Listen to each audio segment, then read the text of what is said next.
So ayan guys, no?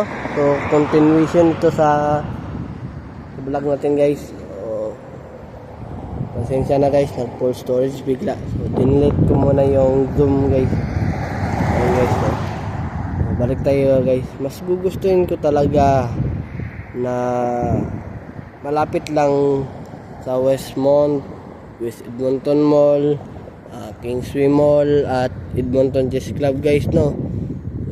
Gusto ko kasi yan guys, para kapag pupunta man ako sa mall guys, 46 minutes lang ako uupo sa bus, no?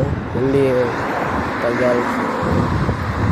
Ayan guys, sayang dumaan yung big bike na gusto ko guys, no?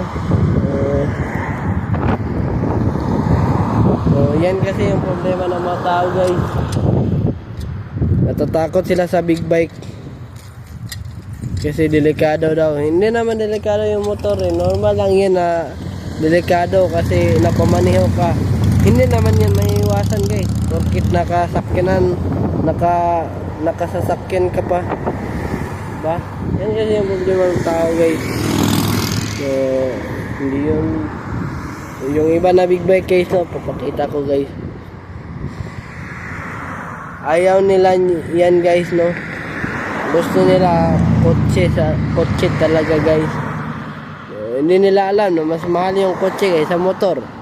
Yung kotse kahit second hand lang 200,000. Eh yung motor kahit second hand mura lang, 30 or 25 lang, di ba? Second hand lang yan guys. 25,000 yan guys. Mas okay ba yung motor eh, sasakyan kasi kapag may pupuntahan ka tapos may shortcut, o di ba? Yung motor nakaka-shortcut agad. Di kagaya ng sasakyan na kung shortcut ka magdandaan ka talaga. Yung motor hindi. So, marami kasing kontra sa motor guys. So ayan guys. Hindi pala yan guys, yung iba pala, yung ibang klase na big bike guys. Motor din yun guys. So ito, hindi pa pala guys. Yan kasi yung problema ng mga tao guys, no?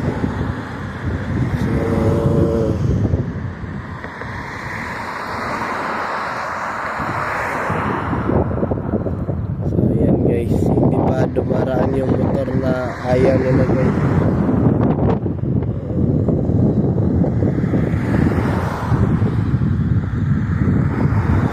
Yan kasi yung problema ng mga tao guys, no? Ayaw nilang sa motor, gusto nila sa sasakyan. Kung may motor man ako guys o sasakyan, hindi ko talaga ipapahiram guys. Wala akong pakialam kung sasabihan nila ako na maramot guys, no? Kahit sa kamag-anak ko guys, kung may kotse na ako guys o motor, hindi ko ipapahiram sa kamag-anak ko guys.